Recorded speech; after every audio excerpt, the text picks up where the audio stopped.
Hi everyone! Samahan niyo naman kami ngayon dahil nga birthday na ng bunso naming kapatid. Pumunta nga kami ng Kidzuna Be at parang mas nag-enjoy pa yung mga ate niya kaysa sa may birthday. Happy birthday to you! Happy birthday to you! Birthday nga ng baby namin ngayon, Be, kaya naman talagang lahat kami ay magiging bata na naman. Pupunta nga kami ngayon ng SM North sa may Kidzuna dahil nga doon kami maglalaro at makikipag-bonding sa kapatid naming may birthday ngayon. Oo, Be, mali ang inaakala niyong only child si Arian dahil nga marami talaga kaming magkakapatid. Talagang hindi ko na lang alam na kung paano kami nalabas lahat ni Mama. Cheers! Hindi ko nga lang sila madalas napapakita sa mga vlog ko dahil nga mga nonchalant yung iba dyan. Hala! Happy birthday to you! Happy birthday! Happy birthday! Happy birthday to you! Happy birthday to you! Happy birthday to you! Halika na!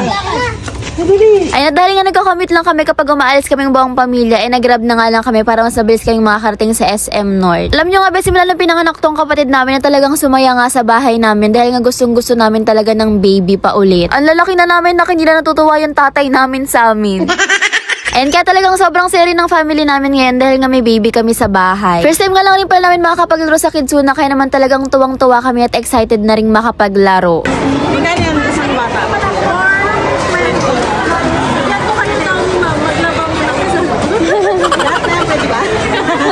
Thank you. Thank you po. 420 nga ra isang tao rito tapos pwede na kayong maglaro for 3 hours. Yung 3 hours na yun ba talagang lantang-lanta na si ate girl kakalaro. Sobrang laki pala ng Kidzuna Be, hindi ko naman ina-expect na ganito kalawak dito. May mga lakay na nga rin pala dito kaya naman pwede kayong maglagay ng mga sapatos nyo or mga gamit nyo. At syempre Be, nagdala kami ng socks dahil sayang din yan, no? Dagdag bayad ka pa kapag hindi ka nakapagdala ng medyas. Nagtataka nga rin si ate girl Be kung bakit sobrang daming tao ngayon, parang araw ng mga patay. Hala! Nakatapos lang pala ng Valentine's Day ngayon, Be, buti naman natapos na yan. O diba sobrang daming ang tao ngayon sa labas, Be, na nakapila pero tuloy pa rin sila sa pagpapasok dahil nga malawak naman dito sa loob. By the way, 3 years old na pala yung baby namin ngayon, Be. O diba sobrang big boy na. Susunod mong mababae na yan. Cheers! Kailangan nga rin talaga sa mga ganito siya naglalaro dahil nga sobrang hyper niya, Be, hindi namin kinakaya yung kulit niya. Yung kulit na yan mga 10 times na ganun. Pero Be, kita nyo naman, sobrang pogi, talagang malalaman nyo kung kanino siya nagmana. Sa ate niya, syempre. Ang cute nga rin talaga dito, Be, dahil ngayon meron silang uniform na pwedeng isuot ng mga bata kapag naglalaro sila. Alam niyo yung mga pangarap natin nung bata pa tayo ay nalalaro ko sila ngayon dito. Literal na mas nag-enjoy pa yung mga bantay kaysa mga binabantayan nila.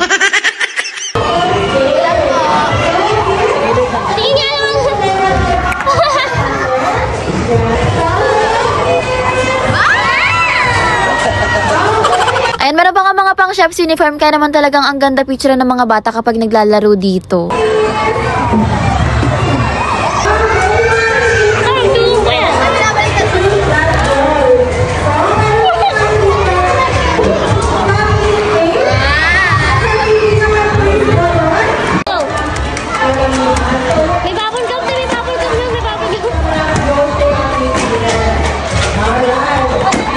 May future nga rin talaga tong kapatid namin, Be. Minsan chef siya, minsan naman driver, ganun.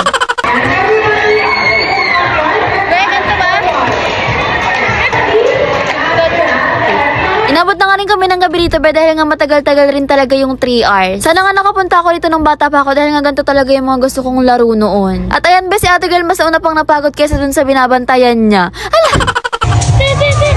May mga staff nga rin sila dito na nagbabantay kaya naman kung gusto nyong magpahinga na lang muna pwede nga kayong umupo na lang muna sa gilid. May mga pag-games nga rin sila pero hindi na kami sumali dahil nga, Be, pagod na kami.